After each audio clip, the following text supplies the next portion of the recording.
if we're responding to or have autonomic responses to something, to an event, in effect we're perceiving it even though we're not consciously perceiving it, all that kind of stuff. Yeah, just the definition of perception itself. Yeah. Right, yeah. Okay, maybe we should see who else has questions, who wants to talk.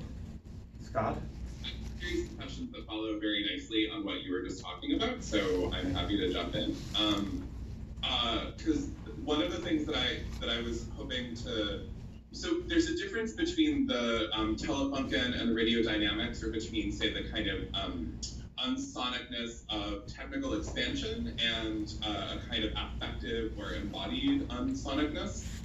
Which is to say, there's like a technical register of virtuality and an embodied register of virtuality. And so one of the ways, it's maybe a question of like, I'm going to say something and then ask you whether this is right or whether it does something for you.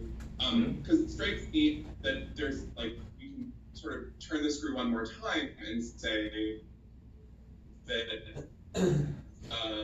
technical is about or limitation or incapacity of the human body versus the phonognesis is about the absorbance or the contribution of the spectator in the human body. And I'm wondering whether there's a dimension to unsound that's about, say, finitude or limitation versus a dimension of unsound that's about exorbitance and contribution. And I wonder if that, like, whether that hits for you and whether or not that feels like it shakes something loose, whether I'm right, because it seems like that's a really, like, so one of the things that I love about this dissertation is the tremendous capaciousness of this concept of the unsonic. I think it's really useful to think with, and it's like both really capacious and also decisively distinct from opacity or visuality. At the same time, I feel like there are maybe some divisions in unsonicness that it might be worth drawing, and that might be one of them. So yeah, that's so A, does that work? B, what does that do for you?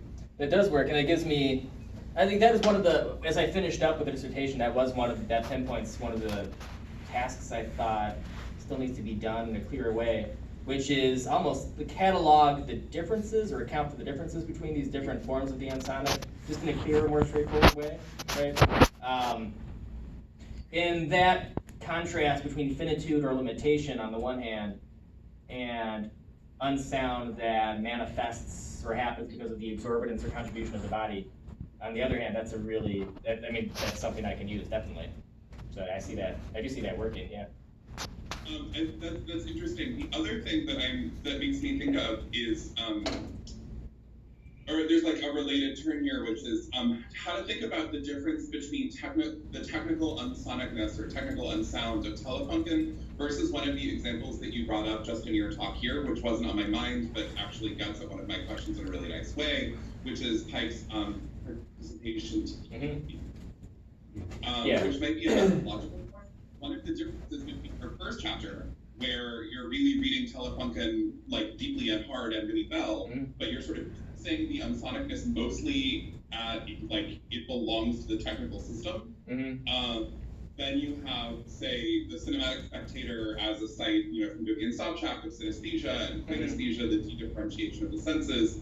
That the unsonic there belongs to the spectator. So that, like, also there's a question about where you're finding the unsound. Is it the operation of the technical art piece, or is it in the encounter between a spectator and an art piece? Like, so that's like, technical versus affective. But then something like participation TV, I think might configure those relations differently. And I'm wondering what you think about maybe, say, the unsonic, because there's feedback, right? It's interactive. Right.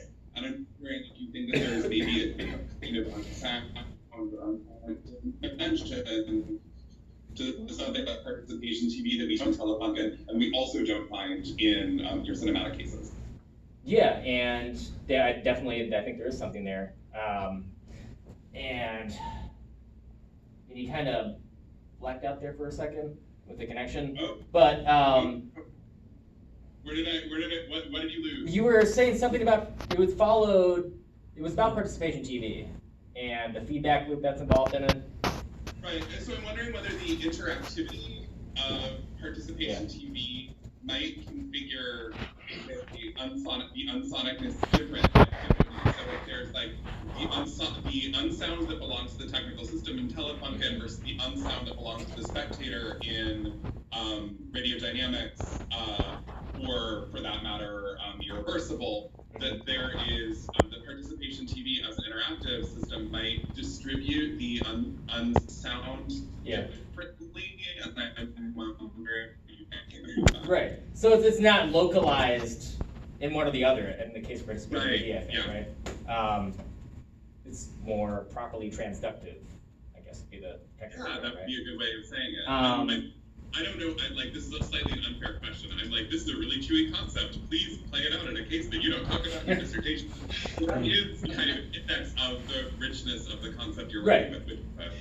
Yeah, it makes me think of a possible follow-up chapter to Telefunken that is more devoted to, instead of just one case, maybe just participation TV, or maybe more a series of video art cases that are from an older period where these related uses of the analog television and video, but different ways of manifesting the ensonic there. For example, through interactivity, right, and sort of a bodily contribution to feedback.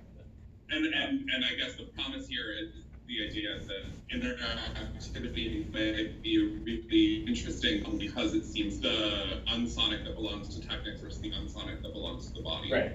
And so to use that sort of case in relation to the distinction that can be drawn between like the technical and the bodily, right? Something that. So, yeah, it's useful. All right, I'm good. I have a couple of questions that again follow quite directly upon what's been asked already, and maybe the best way to kind of unify them is to think about old ideas, slightly older ideas that may or may not be completely transformed by what you're describing, and one of them following right on Scott's question is how useful. I mean, I was struck by the way in which the body is sort of recruited in some of these examples, and then what Scott was calling the difference between the exorbitant and the finite. But is something like dispositif like a useful concept to you, or is this something that we discover through encounters with individual works? Right. Or, is the like the Peck example, that's, the interactive one suggests like a body enmeshed in an apparatus, right? Right. And it's the unsonic sort of emerges out of that, whereas in other cases, like the earworm example, it seems to me like it doesn't even need that kind of external cause or stimulus. Like, I mean, does dispositif do any helpful work for you? Yeah, I think when Jonathan brought up the colonization of the inaudible earlier, that might be something that definitely relates to the dispositif, right? This massive apparatus sort of incorporating, your experience and channeling it in certain ways, right? Yeah, it does. And I'd have to, go back and read the stuff about dispositif more. You remember like Foucault and this sort of stuff? Yeah, I mean, I'm thinking both of the cinematic apparatus. Okay. The more general way that it gets developed in Foucault. And, It's also Leotard has a lot of stuff.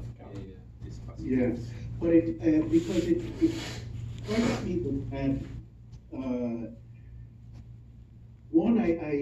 well, let me first say I really loved reading your dissertation. It was I've been doing like tenure reviews lately, and I found myself saying the other day that like I read this file with increasing happiness because it was like exceeding what I had hoped for. And that was how I felt about your dissertation. Thank you. It was really I wish I could have contributed more, but like every time I thought I had something useful to say, you were already on top of it. But it just seemed to me that this idea of a body, use words like solicited or recruited, and certainly in the colonization of the inaudible, that sense of recruitment, I think, is really powerful and like easy to understand. Yeah. But whether, like, would this, there's almost a suggestion that music has an unsonic that's particular to it, and maybe the cinema does, or maybe that there are maybe apparatuses that, would be useful concept. And that leads me actually to my other kind of question, which was, is there a place, is this an invitation to rethink the idea of aesthetics? Because aesthetics in the kind of etymological sense of involving sense perception, aesthesis. And I ask that because you are talking about things that are not, the Whitehead example of the sunbird, like you sense something with a particularly noticeable delay, and stuff. And do we need to rethink aesthetics? Is it simply, do we simply insert a kind of redefined idea of what perception entails? Right. Or, do you have thoughts about that? Yeah, that's interesting, just the deeper, broader consequences of it, sort of. Still a useful concept. Yeah. Give up this very kind of traditionally limited 5 senses of perception. Right, yeah. It makes sense to me. I think that's both apparatus theory and the definition of aesthesis, that those are definitely two things that, if you're thinking about like what the payoffs are of the dissertation and like how to expand them, so not just understanding certain artworks better, but rethinking older concepts in order to make sure they can accommodate these really weird case studies, right? And then making some more generalizable claims out of that. Like that's always, I guess, what I'm trying to do, and that's good to sort of get the green light, I guess, to look at more of those concepts that are rethinkable because of the cases. And the thesis, yeah, I mean, that's something that, in an earlier version of this, like I discussed it a bit more, right? The idea of amodal perception and things like Daniel Heller-Rosen's, what's it called? Not the Fifth Hammer. The Inner Touch, I think, right?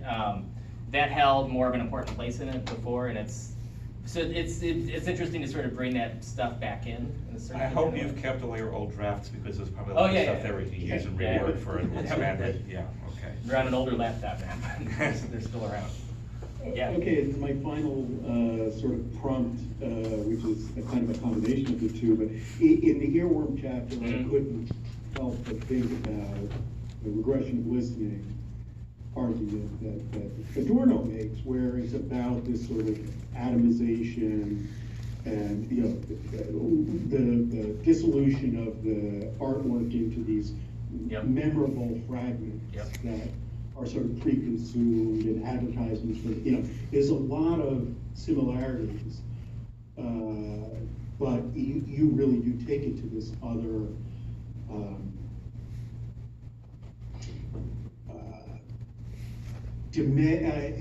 particularly your argument that we misperceive earworms when we think of them as something that happens to us rather than something we're in effect producing. Right. But does Adorno's, do you feel like Adorno's analysis holds up in light of what, he probably couldn't have imagined at the time? And this is part of the motivation behind the question of aesthetics, is the sort of Frankfurt School legacy. I mean, I don't know, does that do anything for you?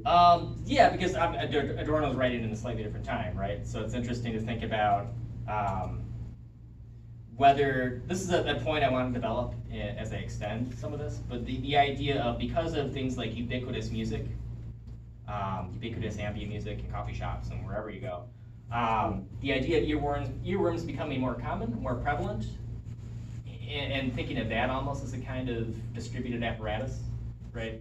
And so, like, going back to those older first articulations of things like an earworm, or where Adorno's talking about sort of that deracination of certain musical moments, right, that sort of become memorable and float off on their own. How sort of what he's pointed out there maybe intensifies in some way, right, because of media ecological developments. Yeah, I mean, that was my follow-up, was gonna Right. be, is this just an intensification Right. of what he's talking about?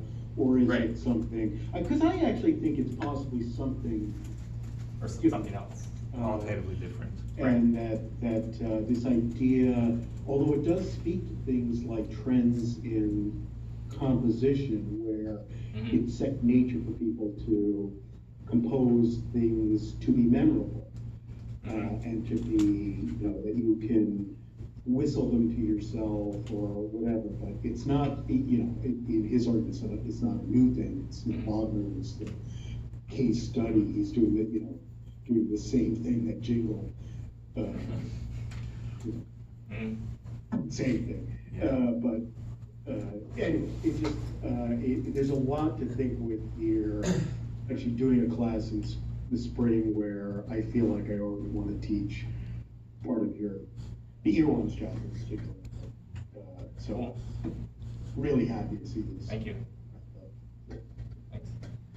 Okay, Andrew, Well, yeah. I guess I'm last. Hope that that's okay, because a lot of these chapters are near and dear to me. So number one, thank you. This is a great dissertation, and I really enjoyed reading it. And as I said, so much of what you're talking about, both with Oscar Fishinger's work as well as John Whitney's work, are just sort of near and dear to what I love to think about and look at. And so I had just a couple questions about the framing, about the dissertation as a whole, because you were talking at a couple moments of the dissertation about puzzles, right? Especially with the Whitney chapter. And I felt like that to me represented sort of what you were doing in each chapter. You have these sort of great puzzles that you're really good at analyzing and breaking down and sort of dissecting. And you have often, as you sort of work through that, this moment towards the end of the chapter when you begin to talk about the kind of analytic payoff of working through both the object and the body's relationship to the object. And so I kind of want to focus on that move, right, and the way in which you're framing that move at the beginning of the dissertation. And so you start in the introduction talking about ontology, right, the sort of three waves of ontological investigation into sound. And as I was reading those and as I was thinking about the ways in which you were focusing on techniques, and then, for instance, even what Jim was just referring to, I had that page up actually, the weaponization of earworms on 74. You're talking about radiodynamics and Oscar Fishinger and whether or not what's happening within that work can be kind of ripped out of its context and discussed within the contemporary moment. And I saw that happening a couple times, right? This whole question of, as you kept referring to Stiegler, ethophylogenesis and the different kinds of technical regimes which are operating in the dissertation at different moments. And we were just discussing Foucault and apparatus, and I had written down this question that I was wondering if you were kind of getting at over the course of the dissertation, questions of epistemology, right? Because you keep talking about materiality and this question of our changing relationship with different kinds of technical regimes. And sometimes there's great specificity about the technical operations. And I was very pleased to see you investigate REL, the language. That was great fun to see you work through that. So if there is that specificity, right, how can we begin to work through the changing nature of that specificity? And you mentioned in your presentation media archaeology, and that was something I had written down, right? Is this media archaeology rather than ontology? Right. What does that mean to you? Right. And the archaeology comes from Foucault, right? It comes from Foucault's focus on discursive formations and not the thing itself, but instead the sort of cultural and social fabric which enables the sayable and the seeable within a particular epistemological formation. And that media archaeology is then interested in what some call the non-discursive forms, which enable the production of different discursive formations, so the technical stuff itself. And so I was thinking about that, and I was thinking, is this what you're sort of after? Because that's different from breaking down the kind of technical operations of the device itself, right? Instead, you're looking at the sort of epistemological means through which the device comes into being at a particular moment. And so even Telefunken, you were talking about digital techniques, but then you were talking about an analog TV. Yes. Right. And I kept thinking of that, and you were sort of saying like, it's sort of like an oscilloscope if we think of it as such, but it is. The CRT is just it's an oscilloscope. Right. And so I was trying to sort of, there's such great specificity to techniques, but then there are other moments when you're kind of moving across both technical registrations and epistemological formations. And so I was thinking, this is so good, and I think in our conversation it's obvious how expansive the ideas are that you have, and that you're at this moment now after writing your dissertation, you've got to figure out this question of framing, right? How you kind of bookend it, and how you begin to put different kinds of analytic pressures upon what the case studies are going to do for you. So I saw just a couple moves. One was epistemological, one was aesthetic, one oriented towards an engagement with, as we were talking about before a little bit, questions of modernity and the colonization of the inaudible. I kind of see in each chapter this kind of different analytic payoff. And so I was trying to sort of tease out which one you were sort of holding most dear, because I don't think it's ontological, right? Even though that's how you kind of frame it in the introduction. I didn't get the sense that that's what you were really invested in. Right. So yeah, I wanted to ask how you wanted to direct your future work with the dissertation. So that definitely helps a lot and crystallizes some stuff I've been thinking about in relation to the stuff I discussed in the intro, specifically with the ontological turn, and like what exactly, like trying to articulate what the problem that I have with it, right?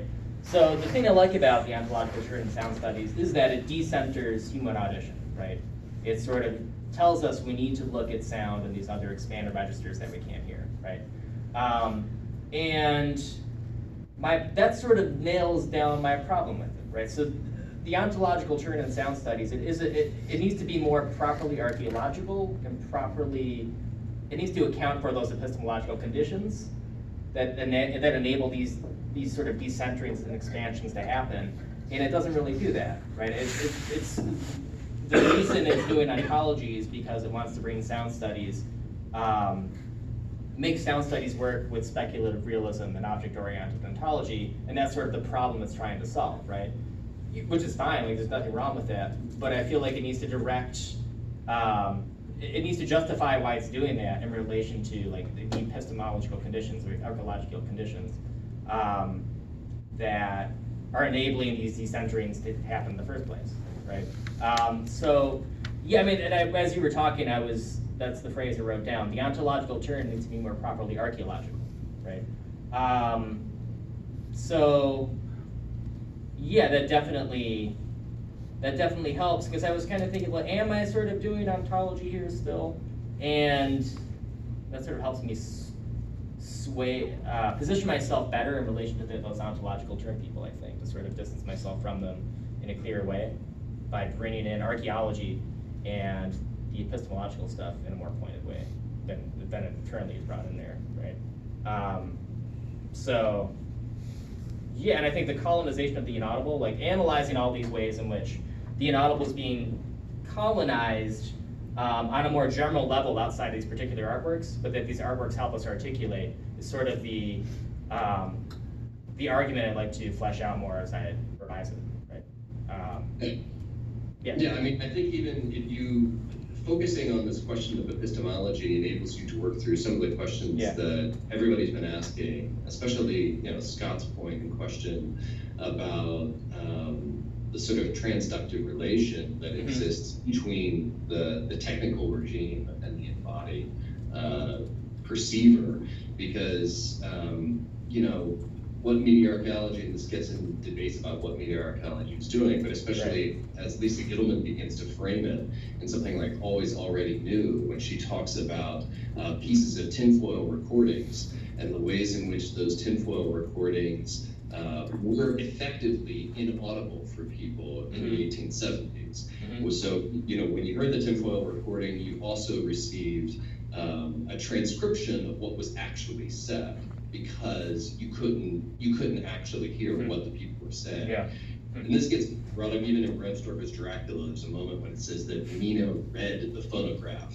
You're sort of like, what is that? But then when you read her piece, she begins to talk about the necessity of thinking about the technical artifacts and their constitution, and this kind of legacy of the body, or the different kinds of relations you're describing of protension and retention that exist within them, but also the social and cultural uses of them to frame them in that kind of operation. And so you can begin to do both while thinking about the ways in which they contribute to questions of knowledge production within that epistemological framework. And so I feel like, that kind of engagement with this question of the unsonic could be really useful when put through an aesthetic register that we've been discussing thus far. And so I think there's a way to frame that, and then perhaps you don't have to tighten the window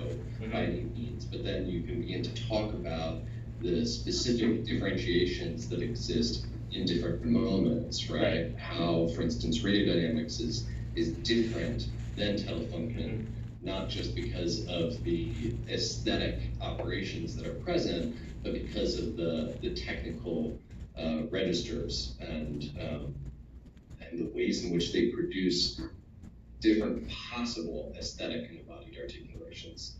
That makes sense. Yeah, it's helpful. That makes sense. Okay, I actually had some more questions which come off what Andrew was just saying. Because I was very interested in the stuff about the ontological sound studies, and it's something I'm both very interested in, and yet also feel there's something wrong with. Right. One thing is just to say that I think it's not necessarily just responding to speculative realism. A lot of it is coming out of Deleuze, who is clear for Christoph Koch as well as for Steve Goodman. And that's a very different register of questions than the questions of the non-human. So I think, but I was interested here. Okay, let me see if I have to find this. Sorry. Not recognizing my face. Now it is, okay. Okay, one thing I was most struck by, because you mentioned at the very beginning, but it wasn't the direction, not a complaint about the direction you did take, but just is that, from my perspective, the problem with the onto-aesthetic approach is not so much whether it is logically fallacious or not, which is what this is Keynes' critique, but rather that it has led to the exclusion of almost everything outside of post-Cagean sound art when it comes to investigating sound's ontology. This situation attempts to redress that tunnel vision by investigating works outside the context of gallery-centric sound art, including visual music, early computer graphics, and even the aesthetics of frequency in contemporary narrative cinema sound design. I think it's great that you're doing all that, but what's not being talked about by the ontology sound people, and which you're not talking about either, is like music, like actual music. Right. And so I wonder how we think about that, and it's problematic. I mean, it's difficult when you want to adopt this framework, even with the modifications that you're exposing, in which Andrew was talking about, because one thing is because music is what people actually do hear as opposed to unsound. Right. Though it includes artifacts of unsound because of MP3 compression and all sorts of other things, as you point out, as other people pointed out. But also, there's a kind of, both the stuff the sound ontology people talk about and a lot of the stuff you talk about comes under a certain kind of modernist paradigm, which is that basically the work of art, it should not be illustrative, it should not have content, it should be reflexive on its own materiality or order of production. Now, obviously we're all heirs of that, and I wouldn't reject that except to say that it leaves that maybe leaves out too much. What about, let's say, music that is illustrative because you have certain genres of music or certain types of sounds which we're accustomed to hear, maybe not cross-culture, but certainly our culture, which occur when you have a fight scene or when you have a romantic scene in a movie or whatever. And again, those are partly, I mentioned before Gordman's Unheard Melodies, which is what a sort of classic at this point statement of the way in which music which we actually do here is manipulating our emotions on a level that we then attribute our feeling back to what we're seeing. So, it seems to me there's a whole, bunch of issues there. And this relates also to like questions of, how well does Adorno and Francisco relate to these technologies? But also, I mean, there are all these things where, the way people actually listen to and respond to music. I mean, and it crosses over when you talk about the earworms, for instance. I mean, there's also, you mentioned, I think, at one point, the whole thing of mood music, like companies like Muzak started in the 1950s, and their conscious thing, social engineering, was to kind of create a certain mood for the workers who would hear them, or the shoppers who would hear them in the background. And I even read things about how they, they pick up the tempo in the mid-afternoon because that's when people start to lag, and all this kind of weird stuff. So it's a kind of sonic engineering to create, but even though it's still on the conscious level, and that seems to be to relate to the whole question of content. Yeah. I'll give you one example of something I've written which is related to this, so I feel like, but it's just that in my book on music videos, I had a chapter on Gaspar Noé's video for Animal Collective. I haven't seen that. Well, you should watch it, but it's very curious. What he does is he uses as background an actual, I think it was by Paul Scharitz, I'm not sure. He uses as background an actually existing work of abstracts from the 70s, which involves every frame is different colors, so it becomes very, however, it's very weird. I mean, there's two things he does. One he does consciously is that he puts another image in front of that, which is not mostly pay attention to it, just the background. And the other is that it's purely digital.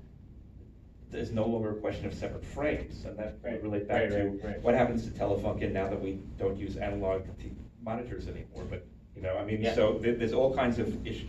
I don't have an answer. I'm just throwing that example as one I actually tried to work through. But there are all kinds of issues here having to do with modernism's assumption of form as opposed to content illustrativeness, and how that relates to the difference between avant-garde art and popular, consumption art. And so it goes back to Adorno. Now, I mean, again, I don't have a big question here, but it seems to me this is one of the richest things you're dealing with, even though a lot of things I mentioned are things you're not dealing with, because dealing with it would mean 1,000-page dissertation probably, so which I'll obviously, But nonetheless, any thoughts you have about that whole vague mess of stuff? Because that's sort of really the edge of, what I was excited by reading the whole thing. Yes, I mean, one thing so the idea of like modernist interpretation, valuing works of art that are reflexive on their own medium, right? Telefunken, my interpretation sort of does that, definitely. One thing I like about the radiodynamics chapter is that it's sort of like that, but it's not, and that it's not really reflecting on film as a medium. Yeah, well, you're talking about how he uses different, that's a whole other series, but a lot of avant-garde film works like Stan Brakhage, polemically refused to have a soundtrack at all. Oh, yeah. And it sounded like what you were describing with the Matrix works was actually thinking about, maybe not challenging, but thinking about it instead of taking it for granted, because having these two soundtrack, different, a Baroque piece versus a Persian piece as creating different. Yes. I liked the whole part where you talked about the different ways in which harmony works in those. Vectorizes. And the whole question of vectorization is obviously a big one. Yeah. So there's a lot, in other words, that seems to be a very rich area